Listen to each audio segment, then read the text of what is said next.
जय शिवराय मित्रांनो. तर गडांच्या भटकंतीमध्ये आज आपण आलेलो आहोत केंजळगडावरती आणि हा केंजळगड जो आहे तो सातारा जिल्ह्यातील वाई तालुक्यात आहे. तर आता आपण ह्या रस्त्याने गडावरती जाऊया आणि गडाचा इतिहास जाणून घेऊया. तर चला. वर जाताना छोटासा जंगल ट्रेक आहे, त्यानंतर आपण 15 मिनिटात वरती पोहोचणार आणि वरती पोहोचल्यानंतर एक सपाट प्रदेश आहे. या सपाट प्रदेशावरती जाताना आपण जो समोर दिसतोय तो आहे केंजळगड. तर आता हा पायरी मार्ग आहे, याने आपण वरती जाऊया.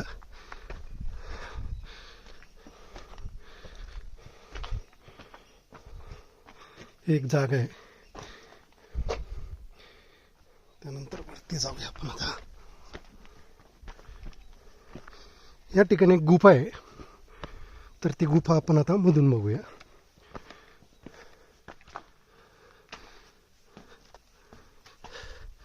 जर कोणी कधी ह्या गडावरती आलं आणि जर त्याला राहायचं असेल तर हे गुफा एक बेस्ट ऑप्शन आहे. फक्त मित्रांनो एवढी काळजी घ्या की या ठिकाणी टेंट टाकण्यापूर्वी मध्ये काही आहे की नाही याची पहिली पाहणी करा आणि त्यानंतरच या ठिकाणी राहा. कारण की खूप आतमध्ये आणि इथं कसं आहे, जंगल आहे, तर त्यामुळे इथं प्राणी असण्याची शक्यता आहे. त्यामुळं गडावरती आल्यावरती काळजी घ्या. आता आपण गुफा बघितली आहे आणि त्यानंतर आपण आता गडाच्या दिशेने जाऊया.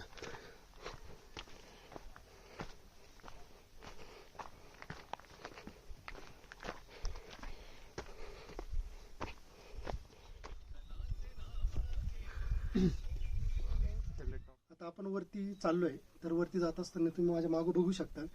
हे एकदम उत्तम प्राचीन शिल्पकलेचं एक उत्तम उदाहरण आहे. यामध्ये जर बघितलं तुम्ही तर हा एक सरळ डोंगर आहे, त्याला तासून त्याच्यापासून एक पायरी मार्ग बनवलेला आहे आणि एकदम सुंदर असा पायरी मार्ग आहे वर जाण्यासाठी. आणि ह्या जर गडाचा इतिहास जर सांगायचं झालं तर तो इतिहास आपण वरती गेल्यावरती समजून घेऊया. तत्पुरती ह्या ज्या पायऱ्या दिसत आहे तुम्हाला, त्या एकूण 50 पायऱ्या आहे, 50 ते 55 पायऱ्या आहेत. तर या पायऱ्याने आपण आता वरती जाऊयात. आता या ज्या पायऱ्या आहे ना, तुम्ही बघू शकता एकदम सुंदर अशा पायऱ्या बनवलेल्या आहेत. तुम्ही जर बघितलं, ही जी वॉल आहे इथं छन्नी हातोड्याने पूर्ण तोडलेलं आहे. विचार करा तुम्ही, या आधुनिक काळात दगड फोडणं किती अवघड आहे, तर त्यावेळेस महाराजांच्या काळात हे कसं बनवलं असेल. आणि त्यांची इमॅजिनेशन पॉवर विचार करा की डोंगर तोडून वरती रस्ता बनवला आहे. बघा या पायऱ्यावरती चन्नू हाताळ्यांचे वारे. पायरी मार्गाने वरती आलो आहे. आता शेवटचा टप्पा वर जाण्यासाठी. तर चला.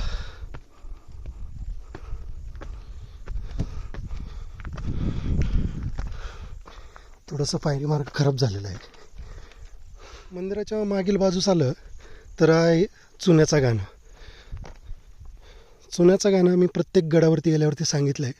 चुन्याचा गाणं याचा उपयोग ज्यावेळेस काही बांधकाम करायचो आपण गडावरती, तर त्याचं मिश्रण करण्यासाठी हे वापरलं जायचं. आणि हे सध्या सुस्थितीत आहे एकदम. तुम्ही बघू शकता, हा गोल सर्कल आहे, एकदम चाक वगैरे एकदम सुस्थितीत आहे. तर आत्ता आपण गडाच्या पलीकडल्या साईडला जाऊया.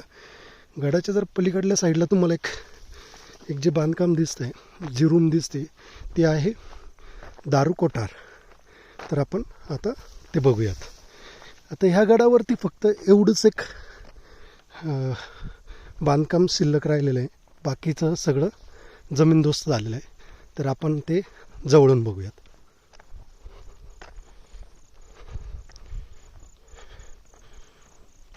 आणि हा जर पलीकडला जर परिसर बघितला, आता सध्या थोडंसं धुकं आहे त्यामुळं क्लिअर दिसत नाही आहे.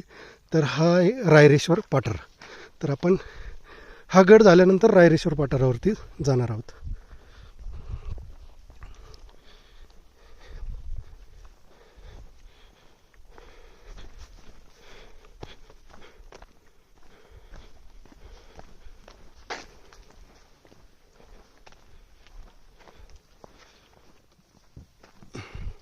दारूचं कोठार आहे.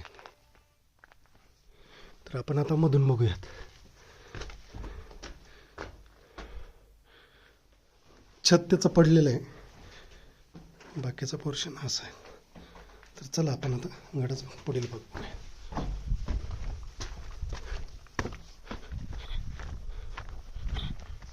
आता आपण गडाच्या दुसऱ्या बाजूस आलो आहे. तर आपण वर चढून बघूया. तर हा जो तुम्हाला रस्ता दिसतोय, थांबा आपण थोडंसं झूम करूया. हा जो काही रस्ता दिसतोय तुम्हाला, हा रायरेश्वराकडे जाण्याचा मार्ग आहे. तर चला आता तुम्हाला वरतून मी व्ह्यू दाखवतो. गडाचा थोडक्यात इतिहास सांगायचं म्हणलं तर छत्रपती शिवाजी महाराजांनी स्वतः 1674मध्ये हा गड जिंकला होता आणि महाराजांविरुद्ध त्यावेळेस गंगाजी नाईक किर्दस्त हा सरदार लढत होता.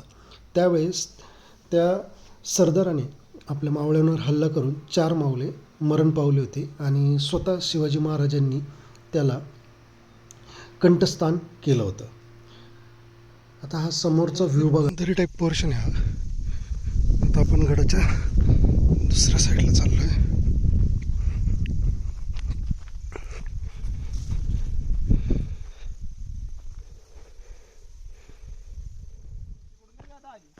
का हा चालतं, जाऊ दे जाऊ दे चाव. थोडंसं रिस्की पॅच आहे, त्यामुळं जेव्हा पण तुम्ही येशाल त्यावेळेस काळजी घ्या.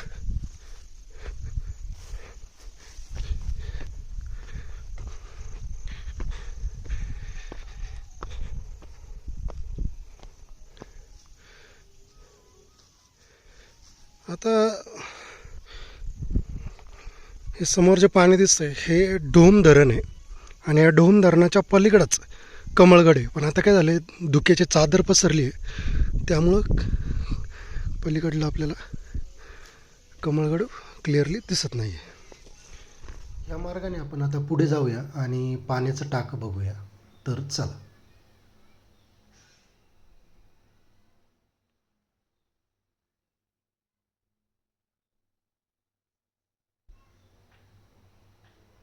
आता हे समोर बघू शकता तुम्ही, पाण्याचं टाकं आहे आणि त्याच्यात पाणी आहे अवेलेबल. केंजळगडाच्या पायथ्याशी हे जे गाव आहे, तर बघा सुंदर असं गाव. शेळ्या, मेंढ्या, कोंबडी, छोटी मुलं खेळणारी. गावामध्ये जे सुख आहे ते शहरामध्ये नाही भेटणार आपल्याला. कौलारू घरं. मित्रांनो, तुम्हाला आजचा ब्लॉग कसा वाटला नक्की कमेंटमध्ये सांगा. लाईक, शेअर, सबस्क्राईब नक्की करा. धन्यवाद. जय